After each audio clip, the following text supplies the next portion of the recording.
There have been a lot of witnesses to a lot of alien incidents over the past few weeks, mostly around the Miami Mall incident, but I've stumbled across a brand new witness to, I believe, the Miami Mall incident, but I'm not 100% sure yet. I'm not sure if Miami Mall's being used because it's a trending topic, but this person, when I watched the footage from the brief parts that I've kind of seen of it before I wanted to make a video, breaks down and fears for his life because of the video footage that he has of aliens. And he is like, the raw emotion that this man has during this interview is unlike anything else that I've seen. So we're going to break it down, we're going to take a little look at it, but yeah, just be mindful when you go into this, and if you do go on to enjoy, you know what to do. Jump scare that like button, subscribe, and tickle my little bell. But yeah, let's take a little look at this Miami Mall alien witness. This obviously makes you emotional. Am I right?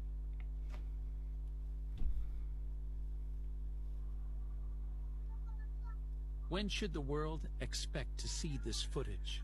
So straight off the bat, you can see that there's no mucking about when it comes to the emotion that this man is clearly showing. So we're going to go on now to talk about the footage, and this is where it gets very interesting. So I don't really have a time frame of when, because we're still waiting to see how everything plays out. It's still an ongoing situation at this moment.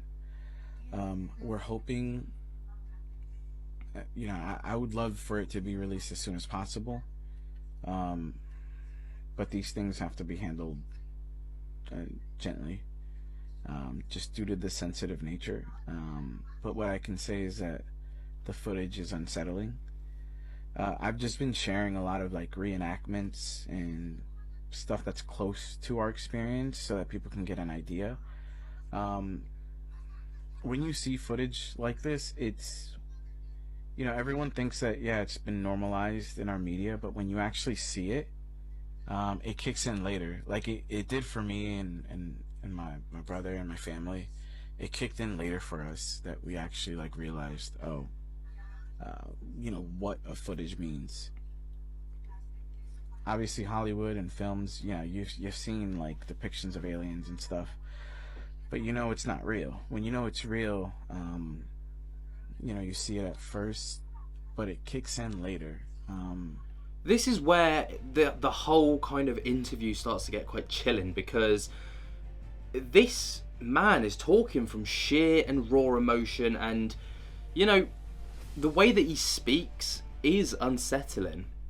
Later that we're not really alone, and different people have interpreted it differently.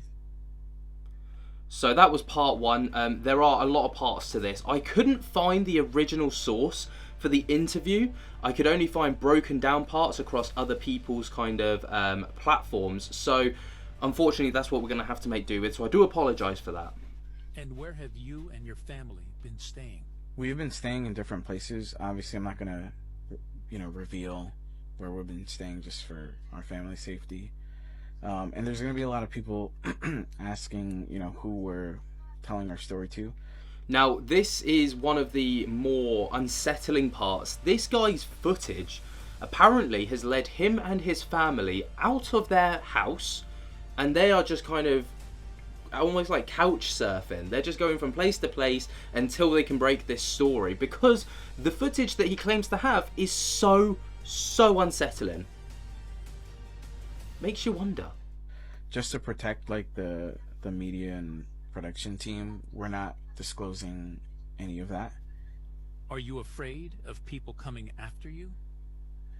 Yeah, I definitely am, because it's actually been a situation where people have been trying to sabotage certain things. I don't know who. You could probably assume who it is, but I don't want to upset anyone more than I already have. But yeah, we are just not disclosing much. We're just trying to keep our lips shut about everything, with regard to anything that could sabotage what we're, us telling our story. And unsettling, again, I'm using the term unsettling just because it feels like the only fitting term to kind of go with this guy's story. Like, everything that he's said so far is just, it's creepy, it's weird, and almost came out of nowhere. Like, it makes you wonder, what kind of footage does this guy have where he's concerned for his family's safety, his own safety, and the safety even of the production team that are going to be breaking the story? What does he have that we're not aware of? Like, a lot of questions. But most of the people that I actually showed it to were incredibly unsettled. They couldn't sleep after. I think that people develop some type of post-traumatic stress disorder from it.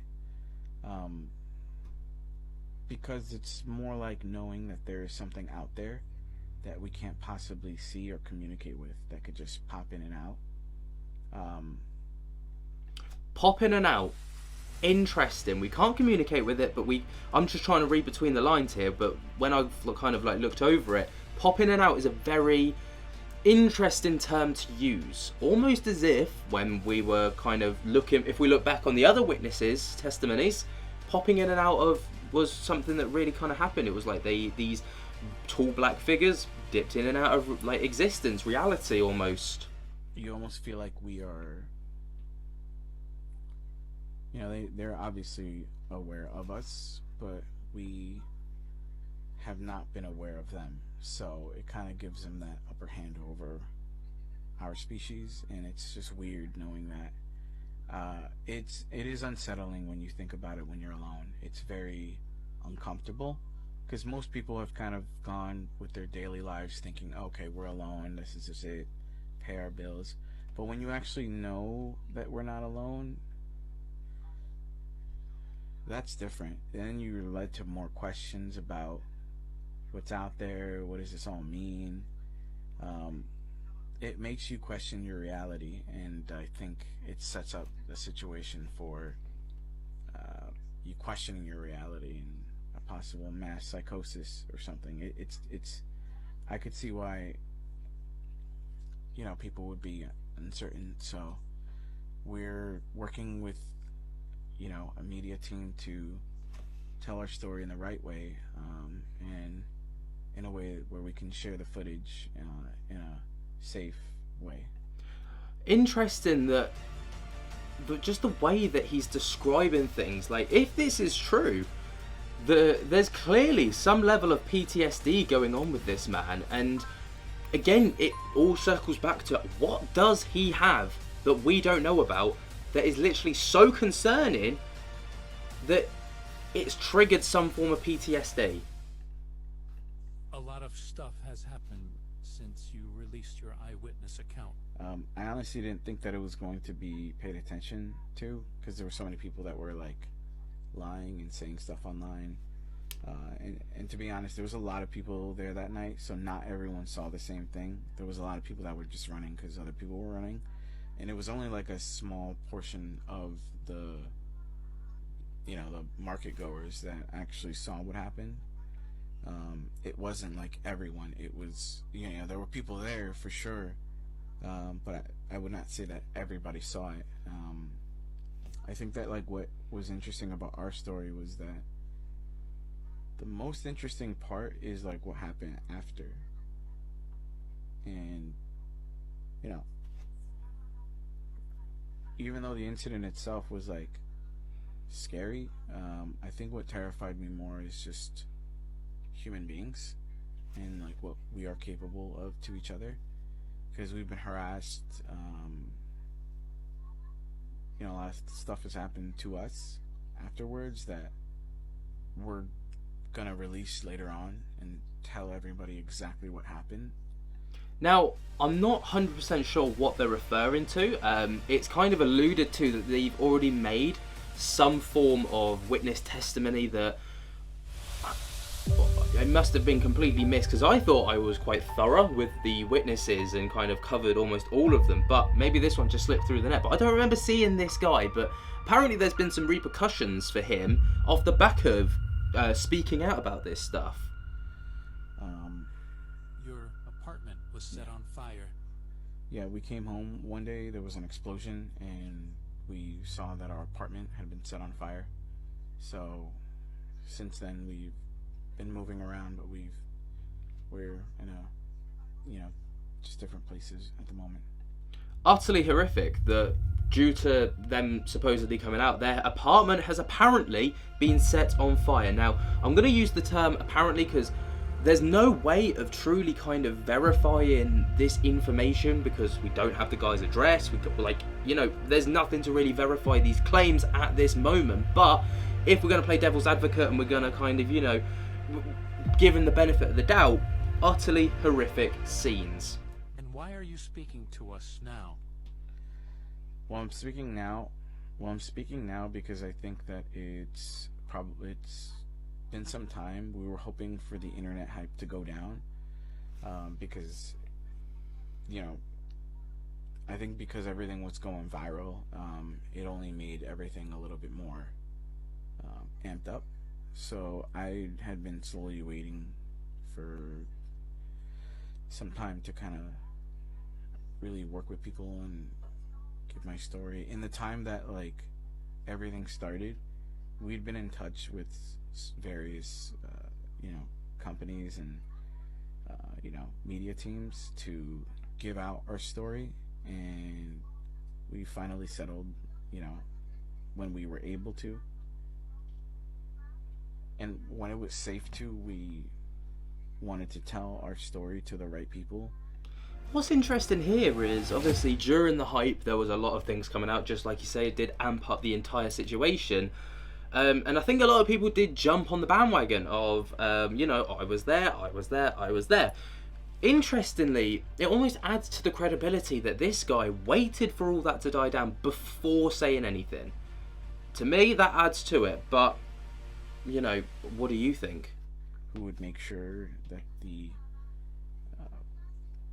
that our account would be taken very sensitively, just due to the nature of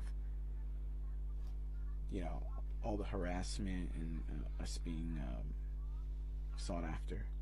Yeah. And why are you speaking to us now? Again, I just feel like it adds to the validity of what he's saying, that he's waited all this time to finally come out and speak about it. A lot of witnesses who were there claimed that the police deleted the footage from their phone. Yeah, there were a lot of people there. That's true. They, people had their phones taken away and video files deleted, us included. But what made our situation a little bit different is that I do have footage, and I didn't take it on a smartphone. And since we've already given some of the footage to the people we gave our story to,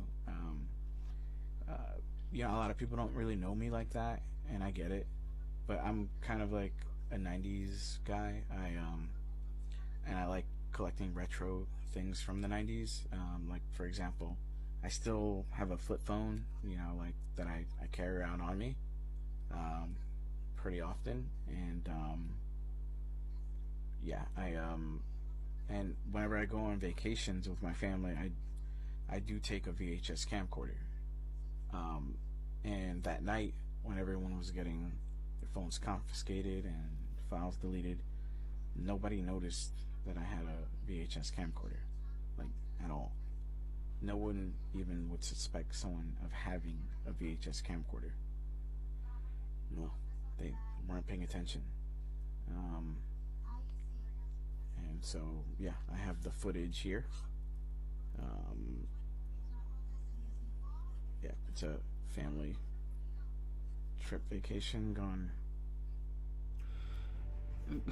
This is where the story for me kind of gets a bit up and down, because I'm all for VHS camcorders and all the rest of it. I mean, it clearly means that we're not going to be getting any high definition alien footage anytime soon, but I don't know. How, if the police were thorough enough, this is the question that I was raising, if the police were kind of thorough enough to go through people's phones, to delete footage, to delete backup footage from the recently deleted folder, how did they not notice that this guy had a VHS camcorder? Bear in mind, the VHS itself is probably, A5 size. And then you've got the camcorder that sits in. That's going to be an over-the-shoulder kind of camcorder. like almost to that kind of size. First of all, why is he carrying around a VHS camcorder? Secondly, how did no one notice? And thirdly, why did he have a family trips videotape just kind of handy to record over?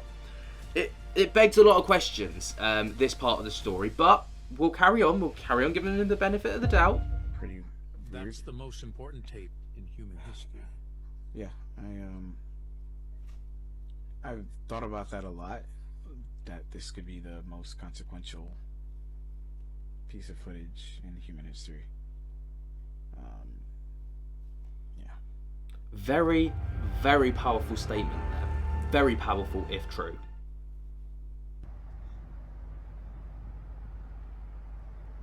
So, Miami was interesting. What the fuck?